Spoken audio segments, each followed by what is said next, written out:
Howdy everyone, my name is Troy Adams and I go by the trail name of Com, which I'm going to leave as a mystery for the time being.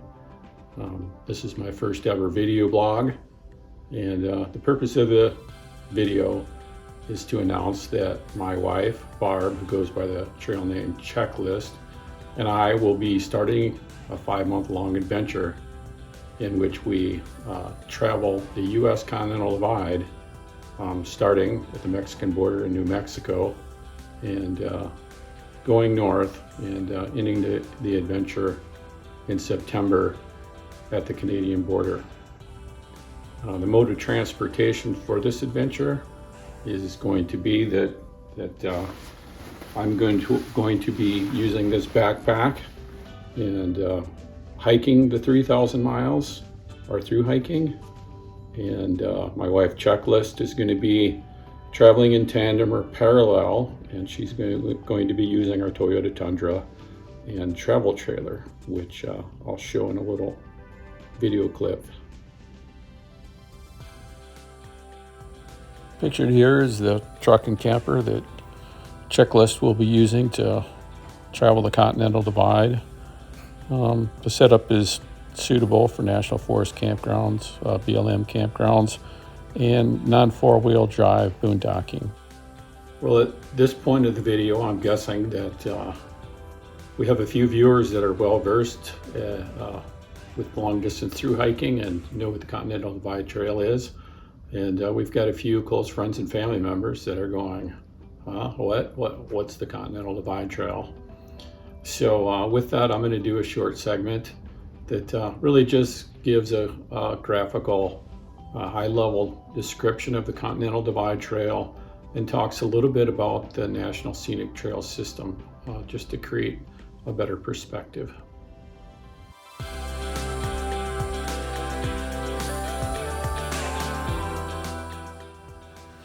Continental Divide Trail is one of 11 National Scenic Trails. Of the 11 trails, there's 3 of the trails that make up what is known as the Triple Crown of long distance hiking in the United States.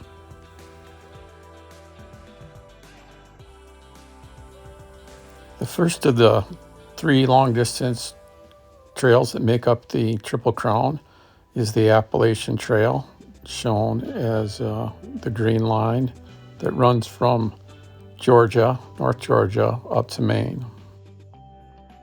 The second National Scenic Trail associated with the Triple Crown is the Pacific Crest Trail, also known as the PCT. The PCT on the west side of the map is the brown line, and it starts at the southern edge of California, goes north up through Oregon and Washington, and ends at the Canadian border. The third of the Triple Crown trails shown on the map is the Continental Divide Trail, or the CDT, shown in orange. The trail starts in the southern end of New Mexico, travels through Colorado, then Wyoming and Montana, and ends just across the border in Canada, just north of Glacier National Park. The CDT is approximately 3,000 miles in length. The elevation for the trail runs between 6,000 and 14,000 feet of elevation. Some highlights of the trail are the Gila Wilderness in New Mexico, the San Juan Mountains in northern New Mexico and southern Colorado, the Rocky Mountains of Colorado, including a little piece of Rocky Mountain National Park, the Winds or the Wind River Range in central Montana or Wyoming, Yellowstone National Park, the Bob or the Bob Marshall Wilderness in Montana, and it finishes off going through Glacier National Park. Okay, now, so at this point of the conversation, typically we get some varied responses depending on whether we're talking to friends and co-workers or whether we're talking to fellow thru hikers.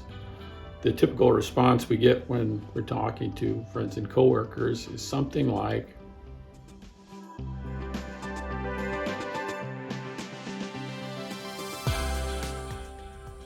Yatter, hey, common checklist. I don't quite get it. Do you mean to tell me that you're not going to be able to watch them Packers? Well, the answer to that question is no, we're not going to be able to watch them Packers most of the time. So that's the typical response we get from friends and coworkers when we talk to fellow thru hikers or hikers about through hiking the Continental Divide. The typical response we get is as follows.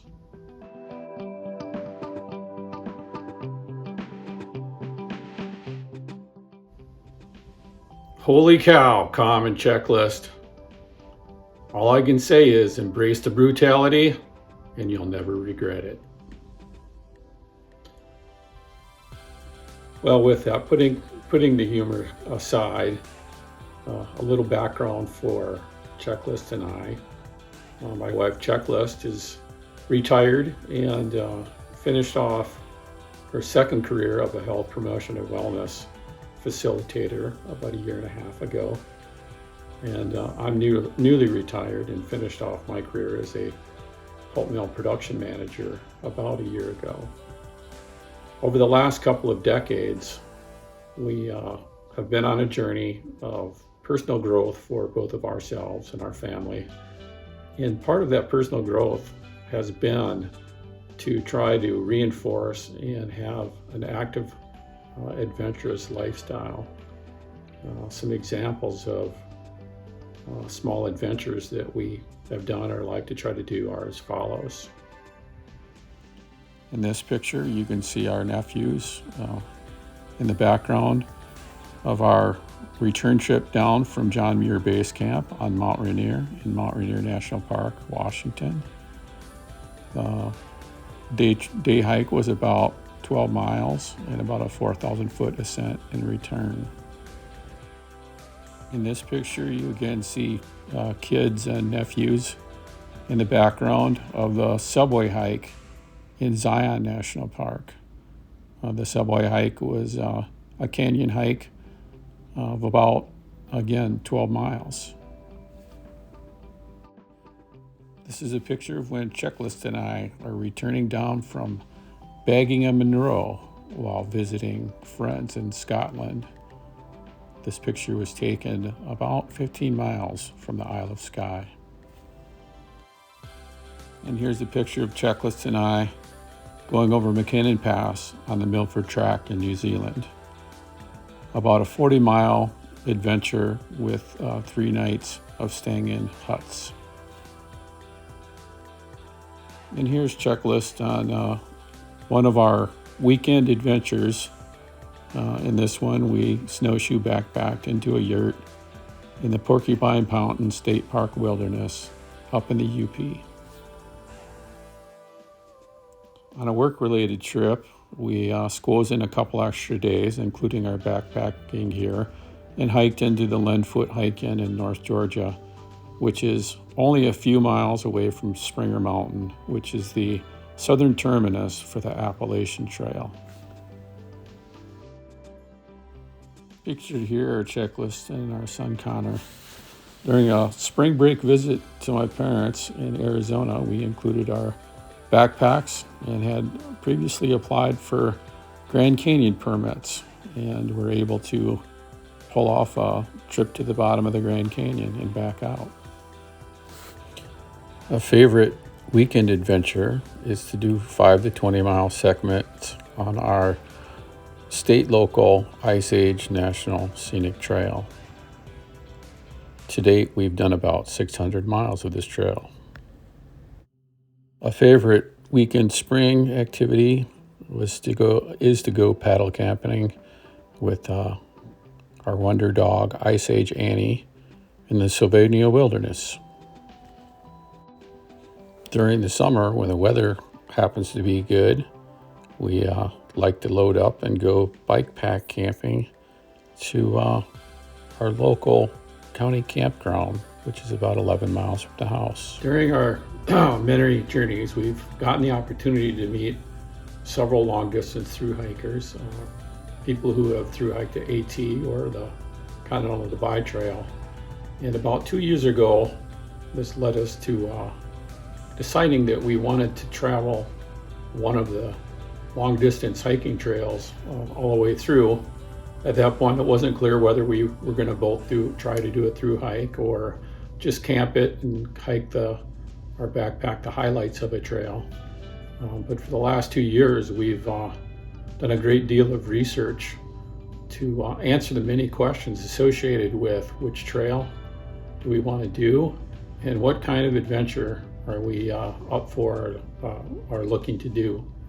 About a year ago, after doing adventures on both the AT and the CDT and watching hundreds of the wonderful YouTube videos that fellow hikers have posted, we decided that our personalities match the CDT and that that's the trail we want to do. During the past year, we've spent a lot of time trying to assess our physical capabilities and to identify what is the right gear that we need or what gear do we need to upgrade, and put a lot of attention into the dietary needs that we have. In November of last year, we did a rim to rim in the Grand Canyon as part of building up our skill and physical abilities. And during that adventure, we decided that the scope of traveling the CDT that we were going to attempt would be for me to do a backpack through hike and for Checklist to travel this Continental Divide Trail using a truck and travel trailer, and for her adventure to be one of supporting me, but also day hikes on her part.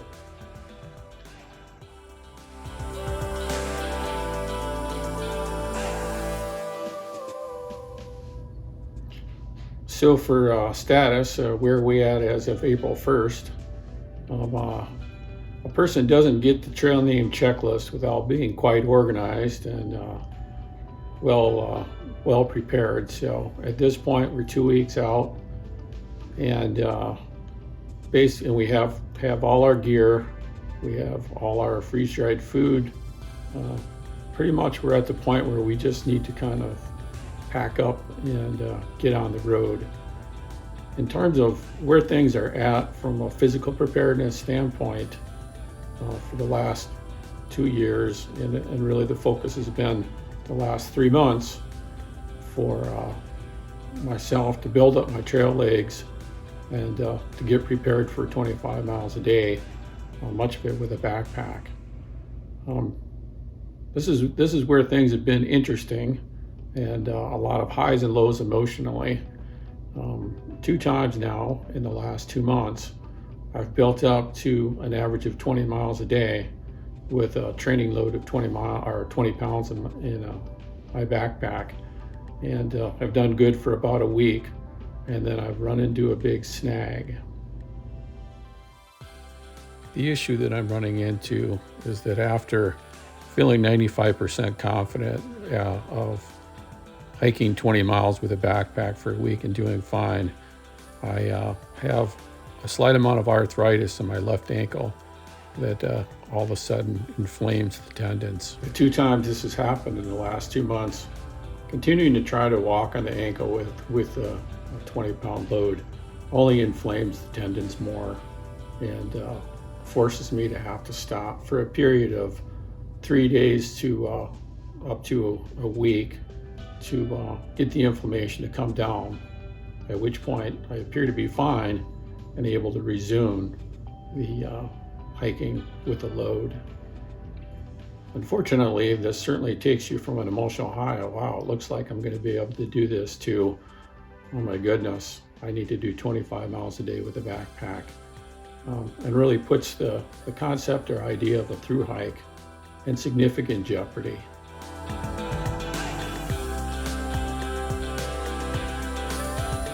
So where do things go from here? So one of the key things that Checklist and I promote and have learned and reinforced through the last couple of decades is that adventure people know how to cope and adapt. There's almost nothing that you go out and do that's going to challenge you, that isn't going to have obstacles and problems that you have to deal with. And with that, you can either give up and accomplish nothing, or you can recognize that, hey, how do I navigate this? How do I deal with it? How do I pause? In some cases, you need to adapt the objectives or the goals, and this may be the case with this journey. Where does it stand right now? I'm resting up my ankle. Intend to resume my training, and we're gonna start the adventure on April 14th at Crazy Cook on the southern terminus of the CDT. From that point forward, we intend to post videos as often as we can, something like a week to every 2 weeks, to really discuss how things are going, what problems we've had to cope and adapt with, and even talk about if we've had to change the plan. So with that, we are looking forward to sharing our adventure with everyone. The objective of these videos is to promote active, healthy living, to encourage everybody between now and then to get out and go for that 15-minute walk every day, because it's the best thing you can do for your health. And we want to remind everybody to keep stepping on. Thanks, checklist. You're welcome, babe.